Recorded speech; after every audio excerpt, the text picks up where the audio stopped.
Halo Tribuners, jumpa bersama saya Geok Mingwan dalam Tribun Corner. Tribuners, teknologi rumah pintar atau smart home semakin hari semakin berkembang. Hal ini selaras dengan perkembangan arsitektural hardware yang dituntut terus berinovasi demi memudahkan kehidupan penghuninya. Di Indonesia, salah satu sosok penting di baliknya adalah Pak Lucky Nugroho, sang ahli kunci kita sebutnya, yang juga menjadi figur penting dalam perusahaan arsitektural hardware yakni Dexson yang telah berdiri sejak 1994. Langsung saja kita sapa karena sudah hadir di studio Tribun News Palmerah, Pak Lucky Nugroho. Apa kabar, Pak? Baik, luar biasa. Luar biasa, walaupun menerjang banjir tadi ya, Pak ya. Ya betul, hari ini luar biasa. Oke, baik, tapi tetap semangat ya, Pak. Nah, boleh diceritakan nggak sih, Pak, ke Tribuners sekarang ini kesibukannya apa, baik sebagai profesional maupun juga kesehariannya personal gitu, Pak? Kalau secara personal tadi kan Anda sebut personal, saya ada hobi untuk foto dan sebagainya. Nah, sebelum COVID kita juga sudah foto dan sebagainya, terus COVID kita berubah menjadi sepeda. Bersepeda kemana-mana ya kan. Nah, sekarang akhir ini saya balik lagi mulai foto, tapi fotonya saya mulai tertarik foto burung. Foto burung, oke. Berarti pakai lensa-lensa yang tele gitu-gitu ya, Pak ya? Oke. Nah, kalau profesional bagaimana nih, Pak, sebagai direktur dari Dexson ini, Pak? Secara profesional saya masih tetap terbang sana terbang sini, ya keliling terus, dan kita juga masih konsisten memberikan edukasi kemana-mana. Oke, baik. Nah, edukasi kemana-mana, berarti Bapak ini ngajar atau gimana nih, Pak? Jadi, 35 tahun sudah tanpa terasa saya sudah mengajar atau memberikan pembelajaran ya. 35 tahun. Kita saling sharing tentang teknik maupun teknologi terbaru, khususnya di bidang pintu dan jendela termasuk aksesorisnya, jadi hardware, kunci, dan aksesoris pintu. Ya, baik itu pintu aluminium, pintu kayu, pintu besi, pintu kaca, macam-macam pintu. Ya, bahkan pintu terlebar, pintu tertinggi, pintu terberat, pintu tahan peluru, di situ yang enggak cuma ada dua yang kita enggak produksi. Ya, pintu hati sama pintu surga. Itu balik lagi ke personal masing-masing. Jadi dimanapun nggak ada. Berarti sebegitu banyak produk yang akhirnya juga diedukasi ke masyarakat begitu ya, Pak ya? Betul. Tadi ada sampai ada pintu anti peluru juga, Pak. Ada. Mantap. Nah, Pak, kiprah Bapak nih dari awal berkarir hingga saat ini bagaimana nih, Pak? Bisa diceritakan ke Tribuners, Pak? Ya, saya sudah berbagai macam bidang gitu ya. Jadi awal-awal saya juga punya pengalaman di bidang fasad. Jadi pembungkus gedung, baik kaca maupun panel-panel aluminium dan sebagainya, termasuk aluminium composite panel. Jadi itu dari tahun 90. Jadi saya sudah menguasai banyak hal tentang namanya kunci dan aksesorisnya, terus secara teknikalnya, terus bagaimana buat satu sistem pintu harus miring dan sebagainya. Itu saya sangat menguasai itu, dan itu termasuk konsisten karena 35 tahun bidang ini nggak pernah keluar daripada bidang ini. Jadi selalu hal-hal seperti itu. Dan terakhir saya sendiri banyak kecimpung untuk mengembangkan produk-produk Dexson itu supaya lebih luas ya. Terakhir ini kita kembangkan di sanitary maupun daun pintu aluminium panel yang mungkin pertama kali di Indonesia. Mantap. Dan 35 tahun itu bukan waktu yang sebentar ya, Tribuners, dan konsisten di bidang itu. Wah, ini pasti pengetahuannya udah best banget di bidangnya. Nah, Pak Lucky, ini kan banyak orang yang beberapa media gitu menyebutnya Bapak ini sebagai ahli kunci ini, Pak. Bagaimana Bapak merespons sebutan itu, Pak? Saya sebetulnya nggak pernah berpikir tentang namanya ahli, karena buat saya ya apa yang saya lakukan ya dari dulu sampai sekarang sama. Jadi itu hanya teman-teman aja yang seringkali nyebutnya demikian ya, tapi sebetulnya saya sendiri nggak pernah berpikir ke situ, tapi saya konsisten untuk memberikan atau membantu edukasi ke perencana. Jadi nggak cuman perencana ya, tapi kita juga banyak hal kita ke beberapa praktisi juga kita saling sharing untuk bagaimana mencari sebuah aksesoris itu yang cukup handal tapi dengan harga kompetitif, kualitas bagus dan sebagainya. Nah itu bagaimana terus meng-create sesuatu hal yang baru supaya Indonesia ini lebih luar biasa. Karena Indonesia, saya percaya kok Indonesia itu nggak kalah, tapi kalah informasi lebih cepat daripada luar dan sebagainya.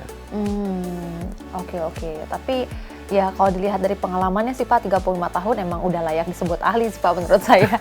Oke, nah tadi kan sempat disinggung yang soal edukasi itu Pak ke masyarakat. Nah boleh disebutin Pak, berarti audiensnya ini siapa nih Pak? Arsitektur kah, pengembang kah, atau siapa nih Pak? Semua audiennya rata-rata ya, itu rata-rata adalah dari perencana. Jadi arsitek-arsitek. Jadi ini konsisten dah 35 tahun dari dulu. Awalnya mungkin saya ceritain sedikit. Awalnya mungkin dari 1-2 orang aja, terus lama-lama berkembang. Singkat cerita, berkembangnya banyak, makanya butuh tempat. Pada saat butuh tempat, maka saya juga butuh banyak hal, biaya, sponsor dan sebagainya. Karena buat saya berpikir bahwa edukasi ini seharusnya diterima secara gratis. Ya, terus bagaimana supaya edukasi ini bisa secara gratis? Padahal biayanya besar kan. Akhirnya kita mencari sponsor. Nah, salah satunya sekarang menjadi sponsor utama tuh Dexon menjadi sponsor utamanya. Dan biaya itu bukan kecil, ya kan? Serta faedahnya buat para perencana besar. Kenapa? Karena sekarang ada nilai kumnya. Jadi ada nilai apa itu ya? Seperti poin kompetensinya gitu kan. Jadi ini juga bermanfaat buat para arsitek sehingga mereka bisa masuk ke dalam standar kompetensinya itu. Jadi setiap tahunnya ada minimum kum yang harus dikejar.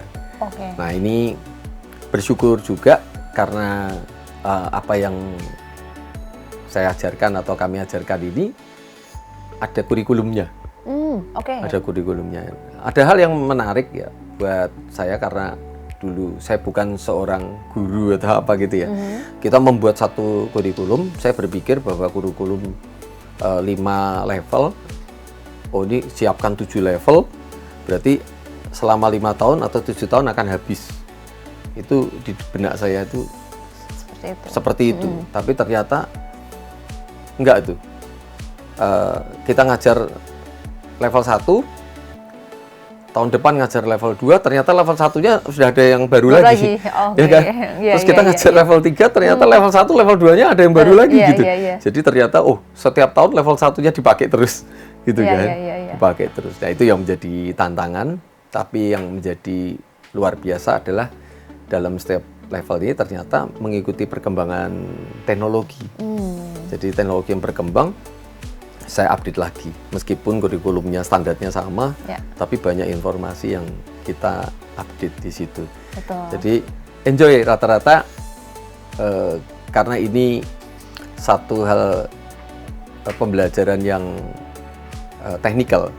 Jadi sebetulnya kalau bagi peserta yang senang atau membutuhkan ini sangat penting, ya kan? Sangat penting dan bisa menjadi satu acuan gitu. Betul. Dengan up to date itu jadinya selalu relevan berarti ya ilmu yang disampaikannya begitu ya. Betul. Waktu itu paling banyak berapa Pak audiensnya kalau boleh tahu Pak? Paling banyak sejauh ini? Saya pernah adain dengan 1.000 perencana gitu ya. 1.000, ya itu kurang lebih yang hadir mungkin sekitar 800-an lah, 800 orang itu paling banyak. Tapi yang paling sering antara 300-400 dan ini rata-rata profesional semua juga ya. Wah mantap. Gitu. Oke, nah dari sudut pandang Pak Luki nih, apa yang membuat teknologi sistem penguncian ini selalu menarik untuk terus dikembangkan, Pak? Dengan berkembangnya zaman atau berkembangnya era teknologi ini menarik sekali karena dulu mungkin dengan kayu slot gitu, awal-awalnya kayu slot, lama-lama dengan besi, terus mulai dengan stainless, terus berkembang kuningan dan sebagainya, terus berkembang terus. Sekarang tiba-tiba di era setelah COVID itu muncullah teknologi digital. Iya. Ya, nah sekarang ini berkembang digital dan sebagainya. Sebetulnya teknologi ini sudah diadop kurang lebih sekitar tahun 1995 itu sebetulnya di Jerman juga sudah ada, tapi waktu itu teknologi masih sangat mahal sekali. Jadi saya ada kesempatan waktu itu sering ya tinggal di sana di Jerman. Terus kita juga ada perusahaan saya juga kerja di salah satu perusahaan di Jerman sana, bidangnya sama. Saya lihat banyak teknologi yang berkembang, contohnya pakai biometrik dan sebagainya. Nah sekarang umum belum bisa menggunakan banyak itu, atau belum banyak dipakai kecuali ke tempat-tempat yang mereka sangat membutuhkan. Kenapa? Ya karena kembali lagi ke biaya. Biayanya sangat mahal. Tapi teknologi itu menurut saya akan terus berkembang. Nah sekarang sudah kita lihat generasi muda yang sekarang kelihatannya sudah nggak pakai kunci lagi kan? Pakai apa? Fingerprint mungkin. Oh enggak, sekarang sudah pakainya HP kan? Pakainya HP, jadi mereka belum nyampe sudah pencet HP, mereka sudah buka gitu kan. Nah, sekarang sudah teknologinya sejauh itu kan. Nah, nanti ke depan mungkin sudah lebih dari itu lagi ya, mungkin baru dipikirkan mereka sudah buka sendiri. Betul. Gitu kan. Betul, apalagi kan dulu mungkin kalau bicara soal teknologi ya yang semakin berkembang, mungkin dulu orang melihat handphone layar sentuh tuh masih sulit untuk dibeli begitu ya Pak. Tapi ternyata sekarang udah banyak yang menggunakan handphone ini. Begitupun dengan teknologi hardware begini ya Pak ya. Mungkin sekarang kebanyakan orang masih pakai kunci, dan itu Pak kita nggak tahu untuk beberapa tahun ke depan apakah mungkin semua orang udah menggunakan smart lock kayak begini ya Pak ya. Nah, saya sebetulnya nggak cuma bicara tentang lock aja, tapi saya juga menekuni bidang automatic door.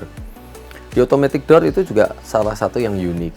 Kenapa? Karena awam ya, meskipun kita bilang banyak perencana-perencana, tapi mereka kan dasarnya biasanya cuma mendapatkan informasi itu kan dari brosur atau sales yang datang dan sebagainya. Sehingga mereka kurang mendapatkan penjelasan yang lebih detail. Contohnya, penggunaan automatic door pada bandara itu kan berbeda dengan penggunaan automatic door pada rumah sakit di emergency, ruang emergency. Itu kan berbeda karena yang satu membutuhkan kecepatan, ya kan? Terus yang satu kecepatan keamanan dan sebagainya. Terus beda lagi dengan mall, ya pintunya lebar-lebar dan sebagainya. Durability-nya buka tutup itu sampai harus tahan berapa lama. Per menit berapa cycle. Nah, ini kan harusnya ada perhitungan yang banyak orang nggak tahu. Orang taunya ya namanya automatic door ya bisa buka bisa tutup, itu sudah satu otomatis. Tapi bukan berarti otomatis ini bisa digunakan di semua jenis gedung. Enggak. Jadi ada yang contohnya automatic door untuk kereta api itu kan berbeda lagi dengan untuk gedung dan sebagainya. Jadi itu masing-masing sudah punya kapasitas dan kemampuan dan didesain sesuai dengan kebutuhan.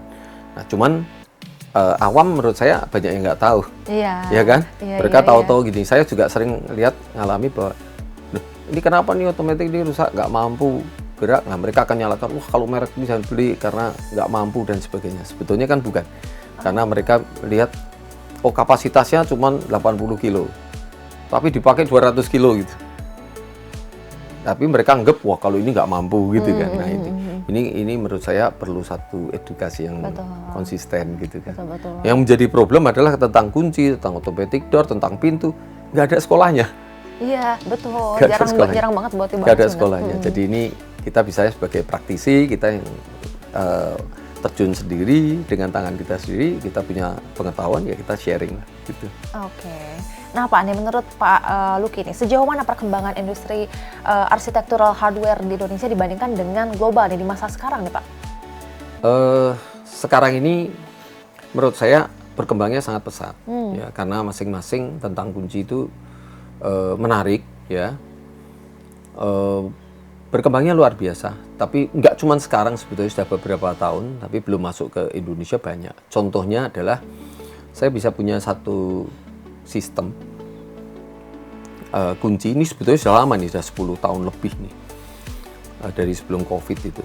Jadi satu anak kunci ini bisa untuk diprogram untuk membuka mana saja.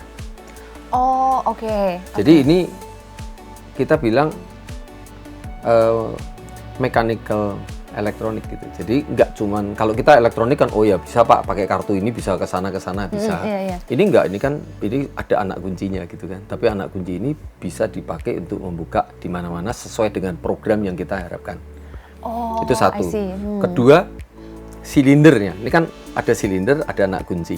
Ya. Silindernya sendiri itu bisa diambil datanya, dimasukin oleh anak kunci siapa saja. Jam berapa.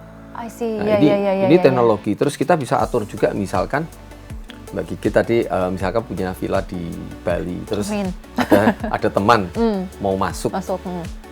Telepon sama kita izinkan. Nah, kita juga bisa melalui handphone, kita program di sana untuk bisa masuk gitu kan, menggunakan anak kunci itu. Tapi kita bisa kasih, oke, Anda boleh masuk cuma sekali. Jadi sekali buka bisa dipakai, habis itu udah nggak bisa lagi. Oh, itu bisa. Terus by time juga bisa. Oh, jam 8 saja bisa dibuka. Lebih itu nggak bisa. Banget. Nah, ini sebetulnya teknologi ini sudah berkembang demikian pesat dan banyak orang yang menurut saya kurang paham. Artinya kalau anak kunci itu tidak bisa diduplikat, maka ini hebat. Padahal enggak juga gitu kan. Bahwa ini hanya standar security, belum medium. Ya, belum high. Itu baru standar security. Tapi itu udah wah gitu ya. Udah wah gitu. Itu baru standar security di situ. Ya, masih banyak nih. Nanti kalau kita cerita kelihatannya berapa nih? 24 kali 6 hari. Wah, 24 jam kali 6 hari. Banyak banget sih, itu bermain standar doang ya, satu doang gitu tuh. Oke, nah Pak Luki nih, bagaimana tren penerapan smart home di Indonesia dan bagaimana nih Dexon menjawab kebutuhan pasar terhadap furnitur serta sistem penguncian arsitektur yang semakin cerdas? Dexon ini sekarang berkembangnya sudah sangat pesat. Jadi nggak cuman dari mechanical lock ya, kunci manual gitu, juga masuk ke elektronik, terus masuk ke saniter, masuk ke yang Anda tadi sebut ada furniture, hardware dan sebagainya. Itu masuk. Kalau mau lihat lengkap ada di showroom kami di IDD, PIK 2 dan sebagainya itu ada. Itu yang paling dekat.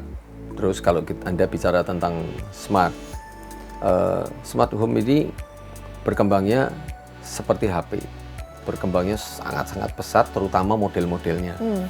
Tapi di dalam fitur-fiturnya sendiri kan menentukan harga.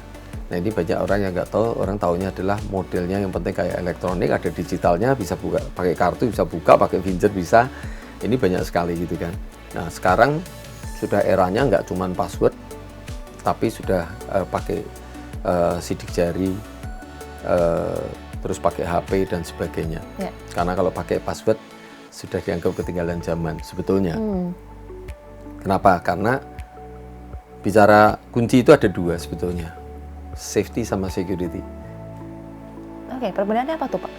Kalau safety-nya tinggi, security-nya rendah. Tapi kalau security-nya tinggi, safety-nya akan rendah. Oke, masih belum paham nih, gimana nih Pak? Ya, sebetulnya mudah. Sebetulnya gini, contohnya, kalau kita mau satu ruangan ini, Anda pengen apa? Safety apa security? Safety. Kalau Anda pengen safety, maka pakailah kunci yang Anda lari, berarti adalah pakai kunci panic. Artinya kalau terjadi kebakaran, terjadi apapun, Anda tinggal lari aja kan. Iya. Artinya tidak perlu security kan.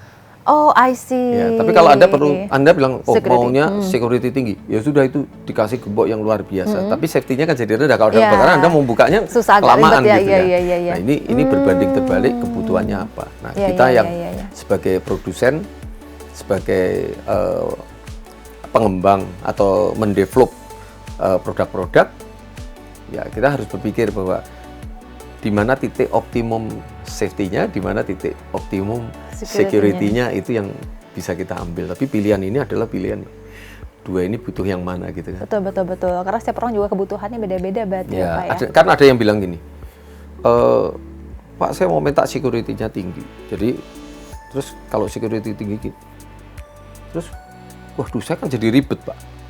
Nah kalau ribet yang saya maunya langsung buka aja lah, berarti kan Security-nya rendah. Security-nya itu namanya rendah kan. Kan seperti itu.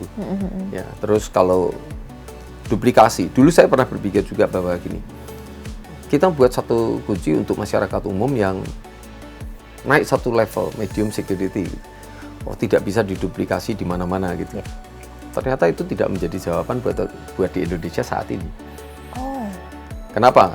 Kalau mereka harus balik ke kita, nanti ada yang beli dari Papua, ada yang beli dari Ambon, semua kalau cuma mau duplikat satu aja harus ke Jakarta. Iya. Ya kan? Iya. Ya kan? Jadi akhirnya pebisnis yang ada di pinggir jalan untuk membuat duplikat kunci, ya tanda kutipnya, ya mereka bebas saja, kita biarkan aja, kita bebaskan gitu kan. Mereka untuk membuat anak kuncinya sendiri supaya mereka bisa bekerja di situ. Tapi itu bukan berarti security-nya terus tidak terjaga, enggak. Ya. Mereka yang buat juga nggak tahu dipasang di mana. Iya betul. Mereka nggak tahu. Betul. Mereka nggak tahu di situ. Oke. Nah Pak, kita bakal ngebahas soal produk-produk dari Dexon nih. Ada Dexon Hardware, kemudian Dexon Sanitary, Selaras Lawang Sewu, dan Dexon ACP atau ACP gitu ya Pak wacanya. Ya. ACP. Nah apa saja sih Pak produk-produknya, mungkin bisa di-spill Pak? Saya sendiri dari dulu kan tadi saya sebutkan konsisten di bidang itu. Jadi kita kembangkan di Dexon itu tentang kunci-kunci, bagaimana kunci-kunci itu bisa bisa diaplikasikan di lokasi mana saja. Karena kalau kita ada bicara tentang pengembangan bahwa Dexon dengan kunci-kunci itu kan di pinggir pantai, di gunung, sebetulnya speknya berbeda. Iya. Jadi spek materialnya. Nah, itulah kita di Dexon kita kembangkan di situ. Terus kita berkembang terus sampai ke smart home-nya, berkembang sampai kontrol lampu dan semua yang berkaitan dengan smart home, berkembang. Terus kita kembangkan ACP ya. ACP-nya itu jadi aluminium composite panel. Itu sebetulnya nggak cuman berkembang di situ, saya juga pengalaman dari tahun 90 tentang produk ACP ini. ACP ini sebetulnya nggak cuman composite panel, ada yang panel-panel padat dan sebagainya, itu kita ada. Bahkan sekarang nggak cuman aluminium. Tahun ini kami Dexon akan kembangkan lagi menjadi stainless steel. Oh, oke. Jadi nanti panel-panel yang di gedung-gedung itu nggak cuman aluminium, tapi stainless. Nah, yang menjadi luar biasa pengembangan ini yang mungkin masyarakat belum tahu bahwa stainless itu, tahunya Mbak Gigi warnanya apa? Warnanya kayak besi gitu kan? Kayak besi kan? Iya. Bukan. Sekarang stainlessnya sudah bisa di color sampai 73 warna. Wow. Oh, jadi ini ya, jadi kayak nggak monoton gitu warnanya. Nggak monoton, warnanya berbeda, shiningnya juga bagus. Jadi kita kembangkan ke situ. Terus nanti kita juga akan kembangkan metal. Jadi kita sudah uji coba dengan titanium dan sebagainya. Cuma kelihatannya ya tadi kalau kita mau hebat sekali, jadi harganya nggak kejangkau masyarakat. Jadi kita cari yang bagaimana yang masih affordable ya. Iya, affordable dan terhebat gitu kan. Terkini gitu. Nah, itu yang kita ciptakan. Nah, terus saniter juga sama. Kita kembangkan banyak ini. Contohnya salah satu yang kita kembangkan sistem ini. Kita ngalamin juga di setiap rumah bahwa bagaimana setiap rumah ini kok mungkin binatang keluar dari pembuangan, terus ada kelabang, ada kecoa dan sebagainya, terus bau. Maka dari situ kita berangkat, kita kembangkan bahwa ini kelihatannya harus ada pengembangan di dalam klep ini. Nah, kita ciptakanlah satu klep dengan magnet ini, dengan magnet sehingga air bisa turun. Tapi bau tidak bisa masuk, binatang juga nggak masuk. Terus kita juga kembangkan di dalam sistem filternya. Di sini kita kasih gerigi begini. Oh iya betul. Ini supaya kotoran-kotoran juga nyangkut. Nah, yang menjadi kelebihan atau pemikirannya adalah begini. Kalau ada bermasalah di dalam hal floor drain ini, biasanya harus panggil tukang bongkar. Iya, ribet ya. Ribet sekali gitu kan, terus keramiknya rusak dan sebagainya. Kita nggak perlu, karena nanti ke depan Dexon juga sudah memikirkan bahwa ini tinggal ganti ini aja. Kalau rusak misalkan kita bilang 10 tahun, 15 tahun kemudian rusak gitu, misalkan seperti itu. Kalau nggak rusak nggak perlu kan. Nggak harus dibobol gitu ya keramiknya. Jadi nanti tinggal udah tinggal diputar aja gini, sudah berfungsi. Ini tutup lagi, kan sudah berfungsi. Betul. Terus seperti ini juga sama. Ini fungsi pertama, fungsi keduanya bisa dibuat begini. Jadi kalau kita pengen lantainya sama, Iya. maka lantai itu bisa dipotong seukuran ini, tempel di sini. Oh, iya, Ya kan? paham. Jadi nanti kelihatannya cuma lubang ini aja. Betul. Nah ini salah satu pengembangan kan dari Dexon sendiri, bagaimana supaya masyarakat itu lebih nyaman dengan teknologi kan, Betul. tapi harga tidak lebih mahal. Benar. Karena Gitu kan kan. kelihatannya juga kayak estetik begitu ya, Iya. Pak ya. Oke. Makanya ini baru launching kira-kira berapa ya, 1,5 tahun ini ya. Oh, oke, masih baru. Oke. Tapi kita lihat bahwa permintaannya sedemikian tingginya langsung gitu kan. Ini yang menjadi luar biasa. Terus kita juga kembangkan di saniter, fittingnya, keran-keran dan sebagainya. Buat Dexon sebagai pendatang baru, kita nggak punya jurus gitu kan. Punya jurusnya cuma satu, kualitasnya harus lebih tinggi dari yang lain, harganya harus lebih murah dari yang lain. Betul. Jadi yang diuntungkan tetap bagaimanapun ya pengguna ya. Iya. Ya kan, konsumen ya. Kita nggak ada pilihan seperti itu ya. Jadi sampai sekarang kita tetap konsisten Dexon karena manufacturer, jadi kita juga konsisten bagaimana menjual itu harganya kompetitif, kualitasnya tinggi. Ini salah satu contohnya untuk smart home. Kunci electric lock ini luar biasa karena bisa kita menggunakan password, bisa menggunakan finger, juga bisa capture maupun HP ya, bisa capture bahwa siapa yang datang dan sebagainya. Oh, oke. Jadi ada 2 pilihan cara masuk gitu ya, Oh, Pak? nggak 2 dong, banyak dong. Oke, coba tadi kan fingerprint gitu ya. Fingerprint, Terus ke password. bisa kartu, bisa kartu. HP. Oke, HP. Terus kalau ini untuk apa, Pak? Ini yang kayak tombol kayak ini untuk apa?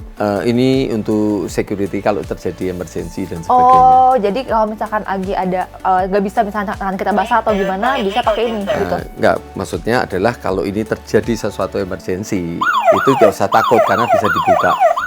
Saya kasih satu contoh aja bahwa ini kita juga bisa melihat dari security-nya bahwa siapa yang datang dan siapa yang berusaha mungkin ngetuk-ngetuk dari pintu kita gitu kan. Ya, mungkin Mbak Desi bisa di sini, bisa lihat di sini.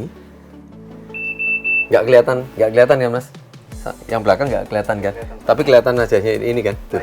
Layarnya. Ya kan, kelihatan nih. Ini salah satunya.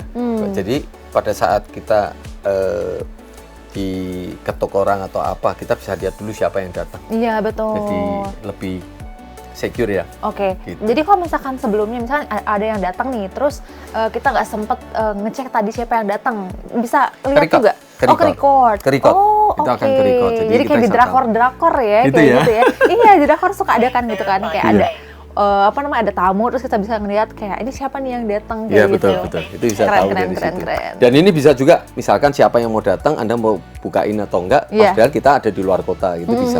Oh, jadi udah Asal terintegrasi ke handphone. asal ada wifi-nya dan sebagainya. Iya. Oh, keren banget. Keren. Rumah masa Keren, depan. teknologinya keren.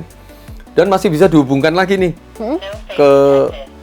ke lampu, terus ke mungkin alarm gerak, move Oke. detector kalau ada kaitan di dalam ada orang atau apa, maka handphone kita bisa memberikan notification. Oke, jadi banyak fitur-fiturnya. Oh, banyak ya? sekali, termasuk gas, alarm Gas untuk juga? gas. Kalau di situ penuhin dengan gas dan juga Iya, alarm iya. kita bisa Bisa ngedeteksi. bunyi. Iya, deteksi air, gas, terus bisa ke TV, ke AC, mau naik turunin suhu, mau hidupin on off. TV ganti-ganti channel juga bisa. Iya, benar. Jadi ini bisa dihubungkan banyak hal, termasuk CCTV. Oh, CCTV. oke. Dan itu terintegrasi di satu handphone gitu ya. Jadi Satu kayak handphone, betul. Jadi di handphone kita udah bisa ngontrol satu rumah gitu. Betul. Keren banget. Itu keren. Oke. Ya. Oke, tadi kita udah ngeliat gimana kecanggihan dari smart lock tadi gitu ya, Pak ya. Nah, kalau boleh tahu bisa di-spill, Pak, berapa sih harganya, Pak? Siapa tahu ada yang Ya, gitu ya. tertarik gitu untuk punya di rumah. Memang di smart ini saya rasa sekarang beda dengan zaman dulu ya. Sekarang anak-anak muda ini sudah bisa menikmati hal yang canggih mungkin dengan ratusan ribu doang bisa. Jadi kayak seperti ini kan kita bilang boleh ambil range-nya kan dari 700.000 mungkin sampai di bawah 10 juta itu ada gitu. Jadi tergantung model dan feature, tapi semuanya hampir sama, bisa dikendalikan dengan pincher. Jadi sekarang menurut saya teknologi itu udah semakin luar biasa murah. Oke. Oh, ini berapa sih Pak kalau ini nih? Kalau ini berapa? Ya, ini kurang lebih ya di bawah 8 juta. Di bawah 8 juta. Tapi oke lah dengan segala fiturnya. Iya. Oke. Pak, nih Bapak dikenal menginisiasi Dexon Knowledge Hall nih Pak. Iya. Sebagai pusat pelatihan, showroom, dan ruang diskusi. Apa sebenarnya visi di balik itu Pak? Jadi sebetulnya nih saya konsisten ya untuk belajar mengembangkan, terus saya belajar untuk mengembangkan, mendevelop. Kalau mengembangkan, mendevelop itu artinya begini, saya harus juga tahu bahwa setiap kita akan mendevelop, maka harus ada uji cobanya. Jadi awal-awal itu adalah kita membuat kecil lah, seruangan ini ya kurang lebih sekitar 8 kali 16 meter, semua alat-alat tes. Karena buat saya adalah kita ngomong ini bagus, ini kuat, tapi itu cuman apa di bibir aja gitu kan. Tapi kita harus tahu datanya bahwa dikatakan kuat itu berapa lama gitu. Kayak sekarang saya lagi ngetes otomatis itu 1 juta kali. Padahal 1 juta kali kan perlu 1 tahun untuk pengetesan. Nah sekarang ini udah berjalan mungkin sekitar 650.000 kali buka tutup tanpa berhenti. Tanpa berhenti. Itu udah berjalan segitu. Jadi setiap kita launching kita maunya menjadi orang yang betul-betul produk ini bisa bertanggung jawab gitu kan. Betul. Itu. Nah, dengan adanya hal-hal itu, maka saya buatlah tuh 6 kali 18 untuk semua alat-alat tes peraga dan sebagainya. Karena itu bukan kepentingan untuk orang lain, karena kepentingan buat kita sendiri, karena kita manufacturing, maka kita mempelajari banyak hal. Betul. Tapi ternyata berdampak dari kami ngajar itu, ternyata banyak kunjungan-kunjungan. Padahal kunjungannya itu bisa dikatakan ruangannya mungkin tidak terlalu dingin, ber-AC gitu ya, biasa aja karena itu ruang tes dan sebagainya. Terus karena banyaknya kunjungan dengan tempat yang tanda kutipnya kurang menghargai tamu nih, ya kan? Tapi buat tamunya enjoy karena dari sekolahan-sekolahan, universitas, mahasiswa banyak yang datang juga gitu. Jadi akhirnya ulang tahun Dexon yang ke-25 tahun 2019 kami membangun lah namanya Dexon Knowledge Hall. Jadi hall tentang pengetahuan semua ini dari Dexon. Nah di situ kita bangun besar. Saya bisa katakan mungkin terbesar di Indonesia untuk bisnis sejenis ya. 800 meter persegi, nggak tanggung-tanggung. Nggak tanggung-tanggung. Di Jakarta di mananya itu Pak? Di Jakarta ada di Daan Mogot. Daan Mogot. Ya. Di kantor kami, salah satu kantor kami, kita bangun 800 meter. Terus peruntukannya apa? Tapi tempat ini tertutup sebetulnya untuk kita sendiri, gitu, untuk kita sendiri. Jadi kita bangun di situ. Saya tempat alat laboratoriumnya, kita bangun laboratoriumnya di situ. Kita bangun aplikasi 1:1-nya ada di situ. Jadi kalau kita mau ngetes dan sebagainya, kita tes di situ 1:1, kita aplikasikan di situ, kita uji coba di situ dan sebagainya. Nah, tapi dari situ berkembanglah. Mungkin ada mahasiswa arsitek, sipil dan sebagainya datang, malah dibikin museum. Dibikin museum karena ini pertama kali gitu. Yang bangun nggak tanggung-tanggung gitu. Ya padahal ini sampai sekarang tertutup. Loh, aneh kan, berarti showroom semua orang dibuka ini. Saya nggak, kita tertutup buat janji, kita baru bukakan gitu. Karena 800 meter besar sekali kan. Jadi itu salah satunya, dan ini karena laboratorium, jadi kita semua atas izin baru kita kasih. Tapi kita bebas kalau suatu ketika nanti Anda mau berkunjung, silakan buat janji. Katakan izin tadi kita dulu bisa ya. lihat semua seperti apa kondisinya semua, 1:1, dan itu menarik. Dan itu menurut saya masih kurang ya. Saya berharap nanti Dexon ini mungkin tahun depan atau apa bisa bangun 2 kalinya itu gitu ya. Amin, amin. Gede Jadi banget itu ya udah. bener-bener itu menjadi satu 1.600 itu. tempat wisatanya para arsitek Betul, betul, betul. di Karena Indonesia. belajar dari yang memang sudah memang Teraplikasi. bergerak di bidangnya, betul. Dan teraplikasi langsung Betul, bisa betul. lihat 1:1 gitu kan. Betul. Orang bisa lihat penggunaannya apa, dipegang seperti apa, dan sebagainya. Jadi itu satu hal yang menarik. Dan sampai saat ini masih banyak yang membuat janji untuk berkunjung di situ. Oke. Nah, Pak Luki, bagaimana Bapak melihat arah perkembangan inovasi teknologi arsitektural hardware dalam beberapa tahun ke depan nanti? Di dalam beberapa tahun ke depan, saya lihat ini gelombang itu kan selalu ada. Sekarang ini kan gelombang yang ekonomi dikatakan lagi betul-betul susah. Jadi biasalah, saya sudah 35 tahun di bidang ini, selalu ada satu gelombang-gelombang ya. Biasanya setelah krisis-krisis gini, mereka berkembangnya kecenderungannya carinya adalah yang murah-murah gitu kan. Itu biasa, tapi teknologi itu tetap tidak mungkin bisa dibendung. Ya karena kami pun juga konsisten mengembangkan terus, baik dalam COVID, dalam apa itu juga mengembangkannya sangat luar biasa. Jadi setiap ada satu filosofinya, ada satu apa namanya ya, bukan bencana ya atau apa tuh kayak COVID itu ya, ada masa yang kurang menguntungkan, ternyata di balik itu ada teknologi yang justru berkembang pesat di situ. Jadi ke depan menurut saya semakin luar biasa, semakin berkembang, masing-masing punya kelasnya ya. Jadi kalau yang memang cari yang bicara tentang ekonomisnya, ya pasti akan merujuk ke kelasnya di situ. Kalau tentang kualitinya akan tetap orang ngejar kualitinya juga. Oke. Terakhir nih Pak, dalam hidup nih Pak, kunci apa yang menurut Bapak paling penting untuk dimiliki ini Pak dari seorang Pak Luki? Ini filosofi ya tentunya ya. Jadi gini, saya bergeraknya di dalam pintu dan kunci ya. Jadi saya berpikir gini, ada pintu yang tertutup rapat, ya. Itu bukan berarti salah kuncinya gitu. Tetapi bisa jadi karena belum tahu cara membukanya. Dan bisa juga belum waktunya terbuka, maka dia tertutup rapat. Tapi ada juga pintu yang dikunci rapat-rapat juga. Kalau tadi terkunci rapat-rapat, kalau ini sengaja dikunci rapat-rapat.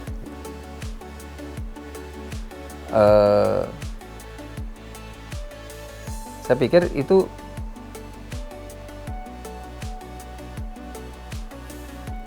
kita dengan ada pintu yang dikunci rapat-rapat, itu filosofinya adalah tidak semua hal harus dipaksa untuk membukanya. Bisa jadi memang itu dilarang kita masuk. Kalau kita melihat sebetulnya apakah ada batasan pintu itu sendiri? Sebetulnya apakah ada batasan pintu itu sendiri?